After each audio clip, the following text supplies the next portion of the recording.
वंदे मातरम। बिहार झारखंड की बात में स्वागत है आपका। मैं हूं आपके साथ काजल ठाकुर। झारखंड के उत्पाद मद्य निषेध एवं शिक्षा मंत्री जगन्नाथ महतो आज हजारीबाग पहुंचे। उनका स्वागत कार्यकर्ताओं ने माला पहनाकर परिसदन हजारीबाग में किया, जिसके बाद उन्होंने विभागों के अधिकारियों और कर्मियों के साथ समीक्षा बैठक की।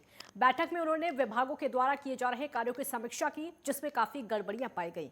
इसको देखते हुए उन्होंने सभी अधिकारियों को 1 महीने की मोहलत दी। साथ ही ये निर्देश दिए हैं कि अगर 1 महीने में ये सब गड़बड़ियां सुधरी नहीं तो अगले महीने कार्रवाई की जाएगी।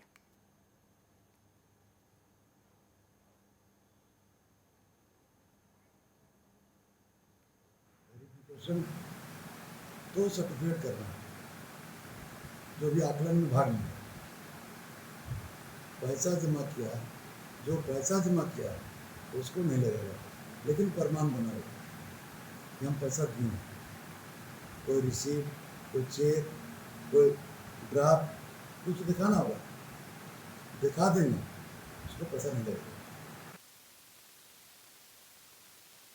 18 जून को कचहरी परिसर में अमित सिंह नाम के कैदी को गोली मार दी गई थी, जिसके बाद देवघर एसपी के द्वारा टीम का गठन करके जांच शुरू कर दी गई। आज देवघर अधिवक्ता संघ और देवघर जिला सत्र न्यायाधीश के नेतृत्व में पूरे कोर्ट परिसर का जायजा लिया गया। जिला अधिवक्ता संघ के अध्यक्ष बालेश्वर सिंह ने जानकारी देते हुए कहा कि आज जिला जज और अधिवक्ता संघ ने पूरे कोर्ट परिसर का जायजा लिया। उसके बाद इस मौके पर देवघर एसडीओ और देवघर एसडीपीओ भी मौजूद रहे।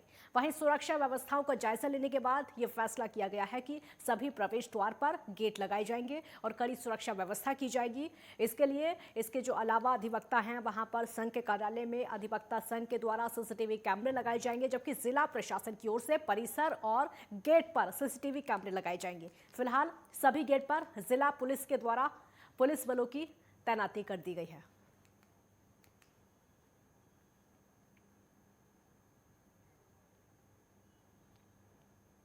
पालिका गेट पर सुरक्षा पुलिस का चाक चौबंद व्यवस्था करना है। एसडीपीओ जिधर से का जो कार्यालय है वहाँ भी पुलिस की व्यवस्था करनी है। और सबसे पहले कैदी वाहन का जो रूट है वो बदलना जरूरी है।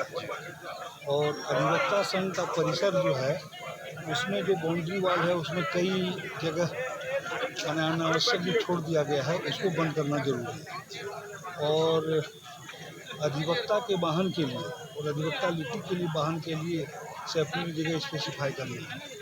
क्लाइंट्स भी गाड़ी जहाँ तहाँ रख देते हैं, उससे भी घटना घट सकती है।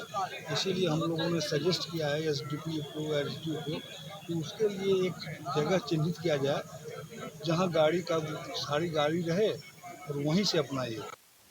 हजारीबाग उपायुक्त नैन्सी सहाय ने कार्यालय में प्रेस वार्ता की। प्रेस वार्ता में उन्होंने बताया कि हजारीबाग जिले के संपूर्ण 16 प्रखंडों के चहुमुखी विकास के लिए जिला प्रशासन लगातार तत्पर है और इसी कड़ी में कई विभागों की समीक्षा की गई, जिसमें हजारीबाग जिला राज्य में धान अधिप्राप्ति और खेल जगत में अव्वल बना है। इसके साथ ही पेयजल और स्वच्छता विभाग, मनरेगा, शिक्षा विभाग, खेल जगत, खनन समेत अन्य विभाग में मजबूती के साथ विकास कार्य किए जा रहे हैं। अब तक हजारीबाग में कोरोना से मृत लोगों के परिवारों को 93 लाख रुपए मुआवजा सौंपा जा चुका है। साथ ही 38,000 किसानों को केसीसी का लाभ और पैक्स के माध्यम से जोड़ा गया है, जिनको धान अधिप्राप्ति के मामले में पहली किस्त के भुगतान की गई।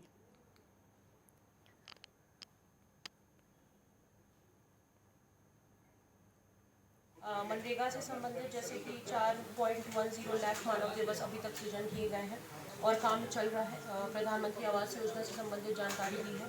अमृत सरोवर योजना एक बहुत महत्वपूर्ण स्कीम है, जिसमें हम लोग मनरेगा, कृषि, मत्स्य, अन्य विभाग, डीएमएफटी के कन्वर्जन से कुल 75 तालाबों का इसमें जीर्णोद्धार और एक उनका सौंदर्यीकरण किया जाना है, उस पर काम चल रहा है। खाद्य आपूर्ति विभाग की तरफ से जो भी झूठे में राशन कार्ड, जिनके राशन कार्ड नहीं है, वो बनाने की प्रक्रिया चल रही है।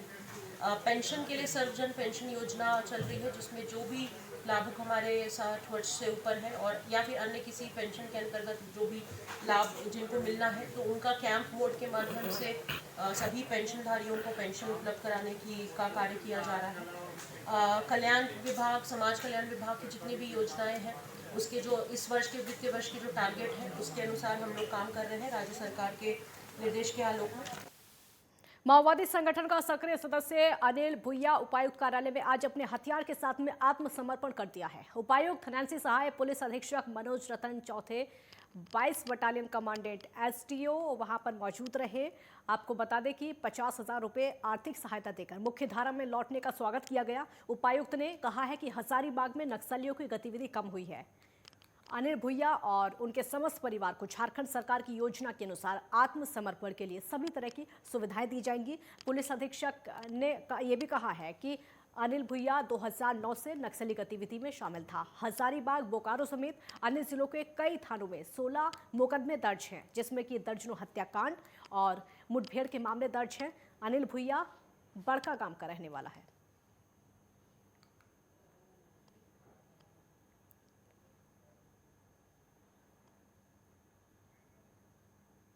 आज हजारीबाग जिला अंतर्गत एक माओवादी है अनिल भुइया उर्फ अनिल रिक्यासन, और आज इनके द्वारा यहाँ आत्मसमर्पण किया गया है।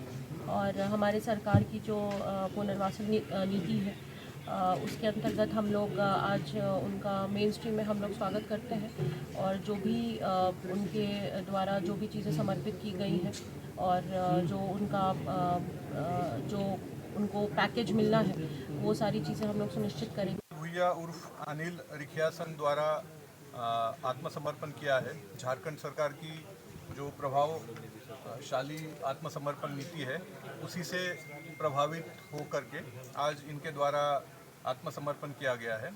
इनके ऊपर हजारीबाग जिला में करीब 12 से अधिक कांड दर्ज है। मुख्य रूप से हिंदगीर में जो 2017 में घटना हुई थी जिसमें 7 टीपीसी के उग्रवादियों को मारा गया था, इस घटना में इनका मुख्य रूप से रोल रहा है। स्टोर में कोई जमीनी विवाद के कारण चले गए थे, लेकिन अब लौट आए हैं, मुख्य धारा में जुड़ गए हैं। मैंने 2009 से अभी 2022 में। आपका उम्र कितना था? उस समय मेरा 15 साल उम्र था। गुमला जिले में भारत बंद पूरी तरह से शांतिपूर्ण देखने को मिला, लेकिन उसके बाद भी पुलिस की ओर से सुरक्षा की पुख्ता व्यवस्था देखने को मिली। पुलिस के पदाधिकारी कई चौक चौराहों में नजर आए। जिले के पुलिस कप्तान एसपी वहां पर कई इलाकों में घूमते हुए नजर आए। इस दौरान पुलिस के पदाधिकारी और जवान मौजूद रहे।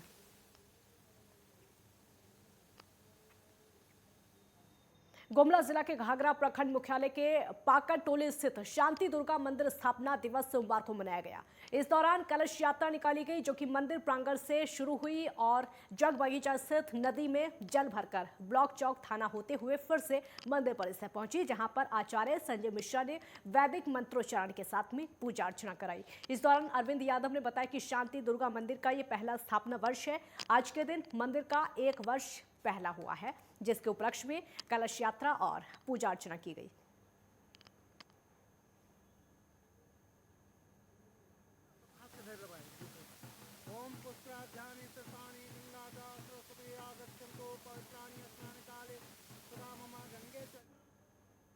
और वहीं गुमला जिले में इन दिनों फर्जी फोन के माध्यम से पैसा ठगने की शिकायत आ रही है, जिसमें किसानों को उनकी धान की बिक्री बकाया राशि भुगतान करवाने के लिए फोन किया जा रहा है।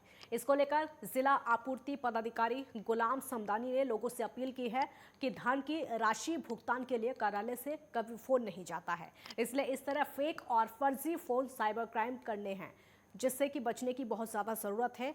अकाउंट से संबंधित कोई जानकारी देने की अपील ना की गई है। उन्होंने कहा है कि राशि भुगतान से संबंधित कोई भी जानकारी कार्यालय से आकर प्राप्त करें, किसी भी फोन पर कभी भी ध्यान ना दें।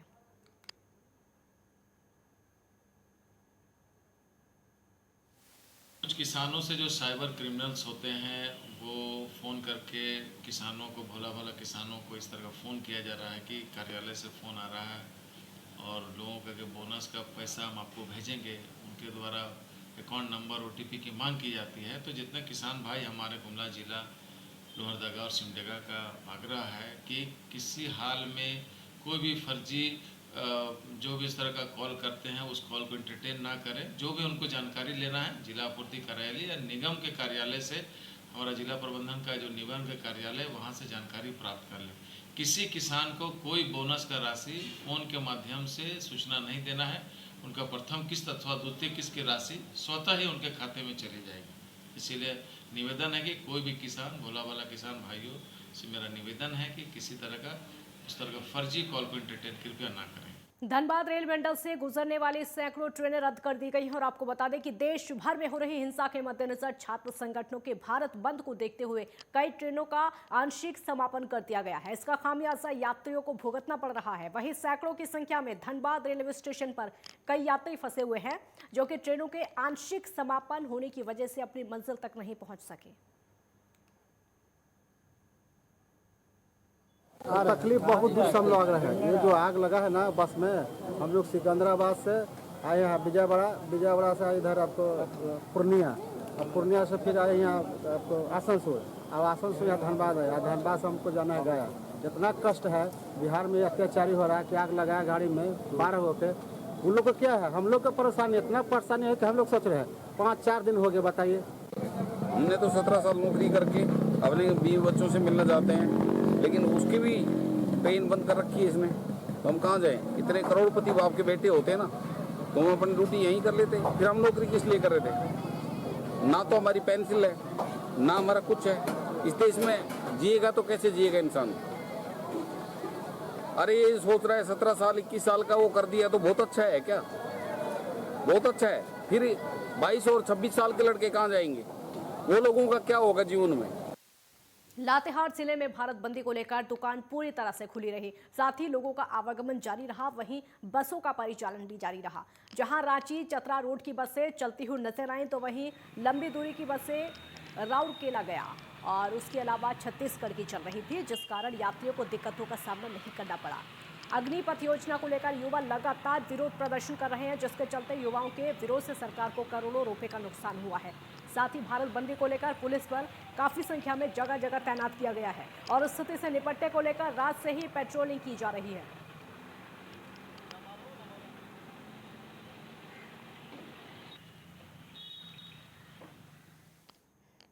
चतरा पुलिस ने बिहार झारखंड सीमा पर स्थित जिले के हंटरगंज थाना क्षेत्र में आतंक का पर्याय बन चुके अपराधी कैलू पासवान गैंग के विरुद्ध बड़ी कार्रवाई की है। एसपी राकेश रंजन को मिली गुप्त सूचना के आधार पर एसडीपीओ अविनाश कुमार के निर्देशन में थाना प्रभारी सचिन दास के नेतृत्व में अब गठन की गई जो स्पेशल टीम है। कार्रवाई करते हुए गैंग के अपराधी सोनू पासवान को गिरफ्तार किया गया है।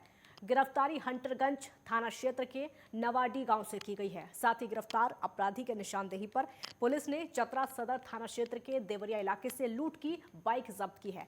एसडीपीओ ने बताया है कि 28 मार्च को कैलू गैंग के अपराधियों ने हथियार के बल पर हंटरगंज थाना क्षेत्र में लूट की घटना को अंजाम दिया था। इस दौरान चतरा से परीक्षा देकर लौट रहे गायघाट निवासी कमलेश कुमार से हथियार के बल पर उनकी बाइक और नकदी की लूट की गई थी। लूट की घटना के बाद प्राथमिकी दर्ज कराते हुए पुलिस ने गैंग के 4 अपराधियों को गिरफ्तार कर लिया है। एसडीपीओ ने बताया कि पुलिस ने कैलू गैंग का लगभग खात्मा कर दिया।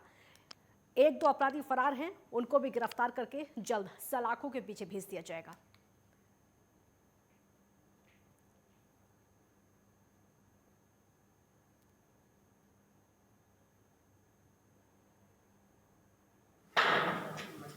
हंटरगंज थाना कांड संख्या 48/22 दिनांक 30/3/22 को दर्ज हुआ था। उसमें मोटरसाइकिल की लूट की घटना हुई थी।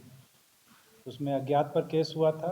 पूर्व में ही हम लोगों ने 4 अभियुक्त की गिरफ्तारी कर ली थी। उसमें से टुनटुन सिंह, रोशन पासवान, लक्ष्मण पासवान एवं विक्की थे।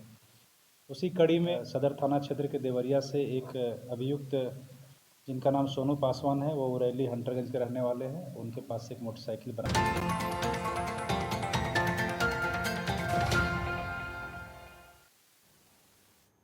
ब्रेक के बाद एक बार फिर स्वागत है आपका। रांची अग्निपथ योजना के विरोध में यहां पर कई संगठन द्वारा बुलाए गए भारत बंद का असर कई क्षेत्रों में मिला जुला देखने को मिला। झारखंड राज्य के कई जिलों में युवाओं का शांतिपूर्ण प्रदर्शन चला, जिसको विपक्षी पार्टियों का भी समर्थन मिला। हालांकि बंद के दौरान किसी भी तरह की अप्रिय घटना नहीं घटी। राजधानी रांची में भी बंद का मिला जुला असर देखने को मिला।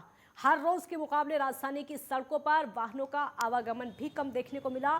सड़क किनारे दुकानें भी बंद मिले और बंद का मिला जुला असर यहाँ पर रहा।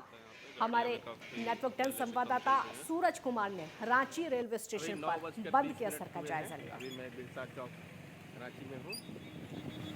अग्निपथ के विरोध में आज पूरा भारत बंद बुलाया गया है। ये भारत बंद छात्रों के द्वारा किया गया है। लेकिन इस बंद का समर्थन जितने भी विपक्षी दल है वो पूरे देश में दे रहे हैं। कमोबस झारखंड रांची में भी यही देखने को मिला, जहां छात्रों का साथ जो विपक्षी के जो नेता है वो भी देते हुए नजर आ रहे हैं। लेकिन बंद का असर पूरे झारखंड में मिला जुला देखने को मिल रहा है। इस वक्त हम हैं राजधानी रांची के रांची रेलवे स्टेशन में। आप देख सकते हैं ये रेलवे स्टेशन का परिसर है और तकरीबन आधा दर्जन से भी ज़्यादा आज भारत बंद को देखते हुए ट्रेन रद्द कर दी गई है। ऐसे कई यात्री हैं जो बाहर से आए हुए हैं जिनकी ट्रेनें लेट हो गई। हम उनसे ही बात करते हैं। मैडम, आप भी यहाँ 2-3 घंटे से आप ट्रेन की इंतज़ार कर रहे हैं, कितना परेशानी हो रहा है की बंदी को लेकर? जी बहुत परेशानी है। जो ट्रेन अभी 2:40 पर थी वो तकरीबन 3 घंटे लेट चल रही है। अभी 6 बजे तक आएगी, तो परेशानी तो है ही।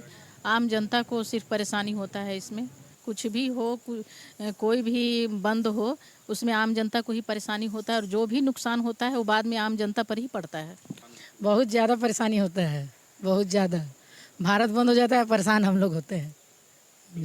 तो ऐसे कई यात्री हैं जिन्हें परेशानियों का सामना करना पड़ता है। भैया आप क्या बोलेंगे, आज जो बंद बुलाई गई है इससे लोगों को कितनी परेशानी होती है? सर परेशानी तो हो ही रही है। हम लोग 3 घंटा से यहाँ बैठे हुए हैं। हम लोग का ट्रेन था 3 बज के कितना में था, 2:40 में था, धनबाद LAP।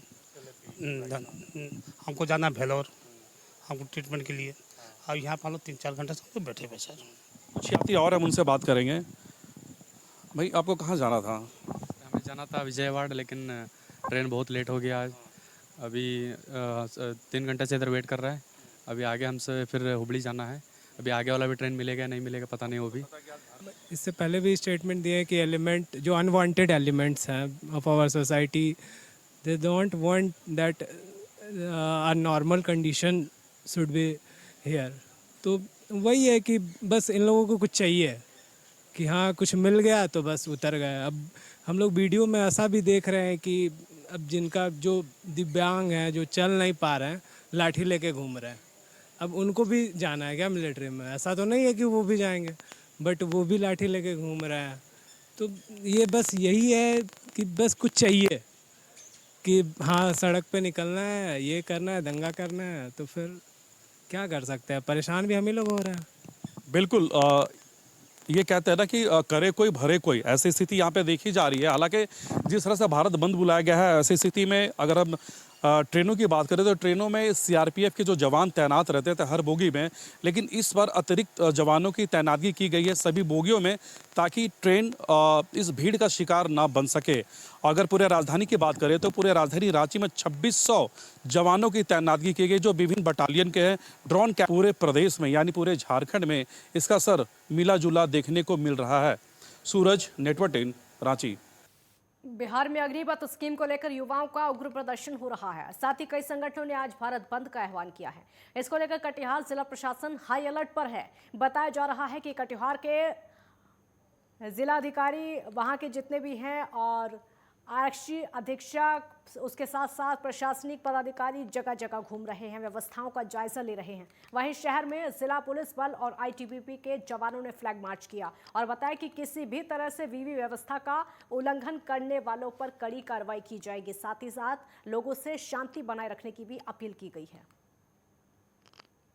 बंद का जो आह्वान किया गया था उसी में जो है हम लोग अलर्ट हैं और किसी भी समस्या से निपटने के लिए हम लोग पूरी तरह से तैयार हैं। लोगों से यही अपील है कि कानून को हाथ में न लें। हम लोग जो भी विधि सम्मत कार्रवाई होगा वो करेंगे। आज भारत बंद का आह्वान हुआ है और इसीलिए जिला पुलिस और ITBP अभी पूरे शहर में फ्लैग मार्च कर रही है। रेलवे स्टेशन पर भी RPF, GRP और जिला पुलिस की बल तैनात है। हम लोग भी सुबह से मोबाइल है। अभी तक स्थिति शांतिपूर्ण है। आशा करते हैं कि आज पूरे दिन जैसे हम लोग 18 को अच्छे से निकला है। देश में कोरोना केसों की रफ्तार लगातार बढ़ती जा रही है। पिछले 5 दिनों से लगातार 12,000 से ज्यादा कोरोना के केस सामने आ रहे हैं। पिछले 24 घंटों में 12,781 नए केस सामने आए और 18 लोगों की मौत हो गई है। सबसे ज्यादा केस महाराष्ट्र से आ रहे हैं और दूसरे नंबर पर केरल है। ये रिपोर्ट आप देखिए।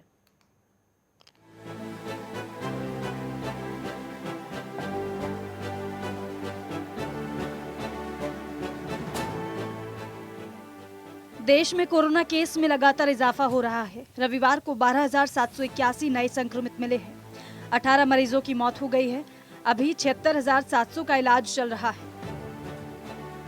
सिर्फ महाराष्ट्र में ही सबसे ज्यादा 4,004 मरीज मिले हैं। 3,376 नए संक्रमितों के साथ केरल दूसरे नंबर पर है। देश में एक दिन पहले ही शनिवार को 12,899 जबकि शुक्रवार को 13,216 केस मिले थे। बीते 7 दिन में ही 66,000 से ज्यादा केस आ चुके हैं। महाराष्ट्र में सबसे ज्यादा 4,004 केस मिले। महाराष्ट्र में 3,000 से भी ज्यादा कोरोना मामले लगातार दर्ज किए जा रहे हैं। महाराष्ट्र में इलाज करा रहे मरीजों की संख्या 23,746 और पॉजिटिविटी रेट 9.57% पाया गया। महाराष्ट्र में बीते 24 घंटे में 4,004 मामले सामने आए हैं और एक की जान गई है। शनिवार को महाराष्ट्र में 3,883 और केरल में 3,253 नए कोरोना केस दर्ज किए गए थे। इस बीच केरल में 3,376 मामले सामने आए हैं। केरल में एक्टिव केस 21,571 और पॉजिटिविटी रेट 16.44% है। देखा जाए तो देश में हुई कुल 18 नए लोगों में अकेले 11 केरल में दर्ज किए गए हैं। दिल्ली के 3 और कर्नाटक, महाराष्ट्र, पंजाब और पश्चिम बंगाल के एक व्यक्ति शामिल हैं। राजधानी दिल्ली में रविवार को 1,530 नए कोरोना के केस मिले हैं और 3 मरीजों की मौत हुई है। इससे एक दिन पहले शनिवार को यहां 1,534 और शुक्रवार को 1,797 केस मिले थे। यहां एक्टिव केस यानी इलाज करा रहे मरीजों की संख्या बढ़कर 5,542 हो गई है, जो कि एक दिन पहले शनिवार को 5,119 थी। राजधानी दिल्ली में पॉजिटिविटी रेट भी बढ़कर 8.41% हो गया है, जो कि एक दिन पहले 7.71% था। रिकवर होने वालों की संख्या 1,104 है। पिछले 24 घंटे में दिल्ली में 18,183 कोविड सैंपल की जांच की गई। 10 से 15 जून के बीच दिल्ली भर में 5,300 से अधिक चालान किए गए हैं और कोविड नियमों का उल्लंघन करने वालों पर 26 लाख रुपए से अधिक का जुर्माना लगाया जा चुका है। वहीं कर्नाटक की बात करें तो कर्नाटक में पिछले 24 घंटे में कोरोना के 623 मामले सामने आए हैं और 412 मरीज ठीक हुए हैं। राज्य में कुल कोरोना संक्रमण के मामले 39.60 लाख से अधिक हो गए हैं। वहीं हरियाणा में रविवार को 486 नए मामले सामने आए हैं। देश में कोरोना की वजह से अब तक 5,24,873 मौतें हुई हैं और 4,27,00,000 लोग कोरोना से ठीक हो चुके हैं। बता दें कि लगातार 5 दिनों से 12,000 से ज्यादा मामले सामने आ रहे हैं। इससे पहले रविवार को 12,899 कोरोना के नए मामले सामने आए थे और शनिवार को 13,216 नए मामले सामने आए थे। वहीं 11 जून को देश में कोरोना के 8,582 केस, 12 जून को 8,084 केस, 13 जून को 6,594 केस, 14 जून को 8,822 केस, 15 जून को 12,213 केस, 16 जून को 12,847 केस और 17 जून को 13,079 केस सामने आए थे। देश में अगर रिकवरी रेट की बात करें तो वो 98.62% है। Desk report, network 10।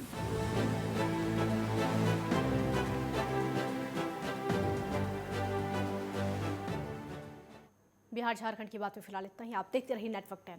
जय हिंद।